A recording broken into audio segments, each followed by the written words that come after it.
రైతు పండించిన చివరి బస్తా వరకు కొనుగోలు చేసే బాధ్యతను కూటమి ప్రభుత్వం తీసుకుంటుందని రాష్ట్ర పౌర సరఫరా శాఖ మంత్రి నాదెండ్ల మనోహర్ భరోసా ఇచ్చారు. లావేరు మండలం బుడమూరు గ్రామ పంచాయతీ కలిశెట్టి గూడెంలో ఈరోజు ధాన్యం కొనుగోలు కేంద్రాన్ని మంత్రి పరిశీలించారు. ఈ సందర్భంగా ఆయన మాట్లాడుతూ అకాల వర్షాల దృష్ట్యా తేమ శాతం పెంచాం. ధాన్యం కొన్న 24 గంటల్లోనే రైతుల ఖాతాల్లో డబ్బులు వేస్తున్నాం. రైతుల్లో ధైర్యం నింపేలా వారి దగ్గరికి వెళ్తున్నాం అన్నారు. శ్రీకాకుళంలో 40 కోట్లలో ధాన్యాన్ని ఆరబెట్టి ఎండబెట్టే పరిశ్రమను నెలకొల్పుతామని, ఉత్తరాంధ్ర జిల్లాలను రైతులకు ఈ పరిశ్రమ ఎంతగానో ఉపయోగపడుతుందని చెప్పారు. ఎచ్చెర్ల నియోజకవర్గంలో మడ్డువలస, తోటపల్లి కాలువలను ఆధునీకరించే బాధ్యతను కూటమి ప్రభుత్వం తీసుకుంటుందని చెప్పారు. ఈ కార్యక్రమంలో ఎచ్చెర్ల ఎమ్మెల్యే ఎన్ ఈశ్వరరావు, జిల్లా collector Swapnil Dinakar Pudkar, joint collector ఫార్మర్ అహ్మద్ ఖాన్, కూటమి నాయకులు పాల్గొన్నారు. కూటమి ప్రభుత్వం ఏర్పడిన తర్వాత అనేక సంస్కరణలు తీసుకొచ్చాం. అందులో ముఖ్యమైనది ఏంటంటే, ప్రభుత్వం ఏర్పడిన తర్వాత మేమే ఆశ్చర్యపోయాం. గత ప్రభుత్వం ఇన్ని మాటలు చెప్పి చివరికి రైతులు కూడా బకాయిలు వదిలేసి వెళ్ళిపోయారు. ఎవరు కూడా గతంలో ఊహించలేము. 1674 కోట్ల రూపాయలు బకాయిలు వదిలేసి రైతాంగాన్ని ఇబ్బంది పెట్టి వెళ్ళిపోయేవాళ్ళు. ఈరోజు నేను విజయనగరంలో పొద్దున చాలా మందితో రైతులతో కలుస్తున్నప్పుడు వాళ్ళందరూ కూడా ఏమన్నారంటే, సంక్రాంతి మాకు ముందుగానే వచ్చింది, మాకు ఊహించని విధంగా మా ఖాతాలో డబ్బులు పడిపోతున్నాయనే ఆనందం వాళ్ళు వ్యక్తపరుస్తున్నప్పుడు నిజంగా ఈ ప్రయాణం, దీని వెనుక మీ అందరం కూడా ఒక టీమ్గా కష్టపడే మనస్తత్వం అయితే ఏర్పడిందో మా అధికార యంత్రాంగం కానివ్వండి, రాజకీయ నాయకులు కానివ్వండి, ఎప్పుడు కూడా మేము కోరేది రైతు సంతోషంగా ఉండాలి. రైతు కష్టపడే వ్యక్తి. రైతుకు కులాలతో సంబంధం లేదు, మతాలతో సంబంధం లేదు, పార్టీతో సంబంధం లేదు. దేశం గురించి, మన ఆహార భద్రత గురించి, తన కుటుంబం గురించి, తన ప్రాంతం గురించి ఆలోచించే వ్యక్తి. అటువంటి రైతుకి అండగా నిలబడపోతే ఈ ఇన్ని లక్షల కోట్ల రూపాయల బడ్జెట్లు కానివ్వండి, ఈ వ్యవస్థ కానివ్వండి, దీనికి కూడా ఉపయోగపడే ఆలోచన కాదు. శ్రీకాకుళం జిల్లాలో ప్రత్యేకంగా నేను మీ అందరితో కూడా ఈరోజు పంచుకోవాల్సిన అంశాలు ఏంటంటే, రాష్ట్ర వ్యాప్తంగా మేము దాదాపు 32 లక్షల మెట్రిక్ టన్నుల ధాన్యం మేము కొనుగోలు చేయబోతున్నాం. అందులో భాగంగా ఒక శ్రీకాకుళంలోనే 5 లక్షల మెట్రిక్ టన్నుల ధాన్యం రాష్ట్ర ప్రభుత్వం నుంచి, పౌర సరఫరా శాఖ నుంచి మేము కొనుగోలు చేయబోతున్నాం. దీని వెనుక ఆలోచన ఏంటంటే, ఇక్కడ రైతాంగం పండిస్తున్న ధాన్యం రాష్ట్ర వ్యాప్తంగా మేము పీడిఎస్ రైస్ ద్వారా చాలా మంది కుటుంబాలకి అందించుకోగలిగే పరిస్థితి.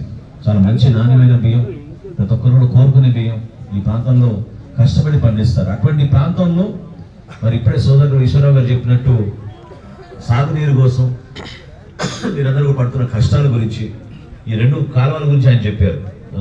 మధువలసను, తర్వాత నారాయణపురం కాలువ గురించి, తోటపల్లి. అదేవిధంగా శాసనసభలో కూడా ఆయన అలవాటు అయిపోయింది చూసారు, మాటలో కూడా అధ్యక్ష అన్నారు. సో శాసనసభలో కూడా ఆయన మాట్లాడినప్పుడల్లా మీ ప్రాంత సమస్యల కోసం, ఇక్కడ ఉన్న వ్యవసాయానికి ఎదుర్కొన్న ప్రధానమైన 2-3 ముఖ్య అంశాలు, సాగునీరు గురించి ప్రతి ఒక్కరు కూడా చెప్తా ఉంటారు. కానీ ఒక సుదీర్ఘమైన ఆలోచనతోటి, ఒక ప్రణాళికతోటి మనందరం గర్వపడాలి. ఒక మంచి ముఖ్యమంత్రి గారు మన చంద్రబాబు నాయుడు గారు, అదేవిధంగా ఉప ముఖ్యమంత్రి గారు పవన్ కళ్యాణ్ గారు ఎప్పుడు కూడా ఆలోచించేది మన రైతాంగాని కోసం, వారి కుటుంబాల కోసం.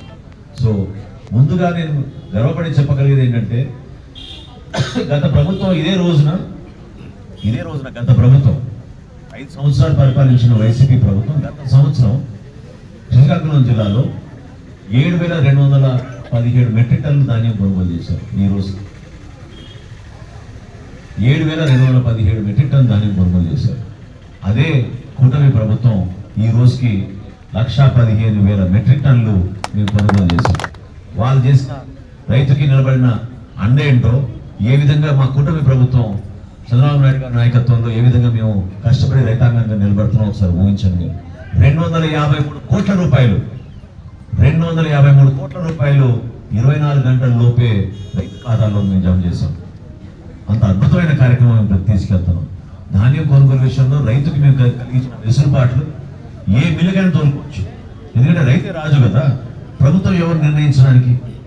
ప్రభుత్వం నిర్ణయించకూడదు, రైతు నిర్ణయించుకోవాలి. ఫలానా మిల్కి నేను తోలుకుంటున్న ధాన్యాన్ని అంటే తేమ శాతం రైతు సహాయ కేంద్రాల్లో మేము చెక్ చేసి ఇమ్మీడియట్గా ట్రక్ షీట్ జనరేట్ చేసి, ఆ ట్రక్ షీట్ ద్వారా తన ఖాతాల్లోకి ఎప్పుడైతే బిల్లు చేస్తారో ఇమ్మీడియట్గా 24 గంటల లోపే, చాలా మంది రైతులకి 8 గంటలు, 6 గంటలు, కొంతమందికి అయితే 2 గంటల్లో కూడా డబ్బులు పడిపోయినాయి వాళ్ళ ఖాతాలో. ఆ విధంగా అద్భుతంగా మేము అద్భుతమైన కార్యక్రమం చేసుకుంటూ ఈ రోజుకి రాష్ట్ర వ్యాప్తంగా 3,000 కోట్ల రూపాయలు మేము వెచ్చించి ధాన్యం కొనుగోలు చేసాం, రైతాంగానికి అండగా నిలబడ్డామని చాలా సభాముఖంగా మేమంతా గర్వపడుకుంటున్నాం. నిలబడాలి, ఎందుకంటే ఈ బాధ్యత మనది. మీ అందరం కూడా ఆలోచించాల్సిన అంశం ఏమిటంటే, ఎక్కువగా మన ప్రాంతంలో వలసలకు వెళ్ళిపోతూ ఉంటారు. అక్కడ పరిస్థితి రాకూడదు. వ్యవసాయ రంగాన్ని బలోపేతం చేస్తే ఇక్కడ ఉపాధి అవకాశాలు మరింత మెరుగవుతాయి. వ్యవసాయ రంగం ద్వారానే ఎక్కువ మందికి మనం ఉపాధి అవకాశాలు కల్పించవచ్చు. కాబట్టి సోదరు ఈశ్వరరావు గారు చెప్పినట్టు ఖచ్చితంగా సాగునీటి సమస్య గురించి మనం దృష్టి సారిస్తే తప్పకుండా ఇక్కడ ఉన్న కాలువలు కానివ్వండి, పంట కాలువలు, అదేవిధంగా ఇక్కడ ఉన్న రిజర్వాయర్లు, వీటిని బలపరుచుకుంటూ ఆయకట్టు పెంచుకుంటే ఖచ్చితంగా రాబోయే రోజుల్లో మనం ధాన్యం కొనుగోలు విషయంలో, ధాన్యం పండించే విషయంలో ఇక్కడ ఆదర్శవంతంగా నిలబడిన రైతులు వాళ్ళకి ఇంకా అండగా ప్రభుత్వం నుంచి 100% మేము వెసులుబాటు కల్పిస్తామని ఈ సందర్భంగా తెలుపుకుంటున్నాను. అదేవిధంగా మీరందరూ కూడా తేమ శాతం గురించి ఎవరు కూడా కన్ఫ్యూజ్ అవ్వబాకండి. ఎందుకంటే మళ్ళీ వర్షాలు వస్తాయేమో అనే ఒక భయం కొంతమంది రైతుల్లో ఉంది. మీరు తొందరపడి పొరపాటున మీరు దళారులకు మాత్రం మీరు దయచేసి అమ్మబాకండి. కనీస మద్దతు ధర మీకు రావాల్సిందే. 1,725 రూపాయలు కనీస మద్దతు ధర ఎట్టి పరిస్థితుల్లో రైతుకు రావాల్సిందే. అదే కాదు, మా అధికార యంత్రాంగం ఇక్కడ మీకు దగ్గరలో ఉండి మీకు ట్రాన్స్పోర్ట్ కానివ్వండి, గోతాలు కానివ్వండి, లేబర్ కానివ్వండి, వీటన్నిటికీ కూడా నిధులు మేమే సమకూర్చి మీకు అందిస్తూ ఉంటాం. ఒకవేళ వర్షం వస్తుందని సూచనలు ఉంటే జేసీ గారు, కలెక్టర్ గారు మిమ్మల్ని అందరూ అప్రమత్తం చేస్తారు. మీకు దగ్గరలో ఉన్న మిల్స్కి మీరు తోలుకుని మీ సరుకుని భద్రతపరచుకోండి. అవసరమైతే టార్పాలిన్లు కూడా మేమే ఏర్పాటు చేసాం ప్రభుత్వం నుంచి. మొట్టమొదటిసారి గత 5 సంవత్సరాలు ఈ ప్రభుత్వం కనీసం గోతాలు కూడా ఇవ్వలేదు. ఒక్క తైవాన్ స్ప్రేలు ఇవ్వరైపోయారు రైతులకి. వ్యవసాయ రంగం, పౌర సరఫరాల శాఖ, అదేవిధంగా మార్కెటింగ్ శాఖ 3 కూడా అనుసంధానం చేసుకుని క్షేత్రస్థాయిలో రెవెన్యూ డిపార్ట్మెంట్తో కలిసి మీ అందరికీ కూడా టార్పాలిన్లు కూడా మేము అందుబాటులో తీసుకొచ్చాం. ప్రతి చోట మీకు ఎక్కడైతే వర్షం పడుతుందనే ఆందోళన ఉన్నదో మీరు ఎవరు కూడా ఆందోళన చెందబాకండి. దయచేసి మీరు తొందరపడి తక్కువ రేటుకు మాత్రం దళారులు మీకు అమ్మబాకండి మనస్ఫూర్తిగా నేను కోరుకుంటున్నాను. ఇక్కడ చేయాల్సిన ఆలోచనలో ప్రధానమైన ఒక ఆలోచన ఏంటంటే ఫుడ్ ప్రాసెసింగ్ యూనిట్ గురించి చెప్పారు. కానీ అంతకుముందు కూడా మేము ఆలోచించింది ఇక్కడ వీలైతే ఒక ఇంటిగ్రేటెడ్ ప్లాంట్, సైలోస్ అంటారు, సైలో ప్లాంట్ తీసుకొచ్చి ఇక్కడ మీకు డ్రైయర్లు ఎంత తేమ శాతం ఉన్నా కూడా ధాన్యాన్ని ఒక చోట మేము సమకూర్చుకుని ఒక ఇంటిగ్రేటెడ్ ప్లాంట్ లాగా ఏర్పాటు చేసుకుంటే ఉత్తరాంధ్రలో అద్భుతమైన ప్రాంతం మనకి శ్రీకాకుళం ప్రాంతం. ఈ ప్రాంతంలో మేము తప్పకుండా కేంద్ర ప్రభుత్వం నుంచి దానికి నిధులు తీసుకొచ్చి దాదాపు 40 కోట్ల పెట్టుబడి, చాలా పెద్ద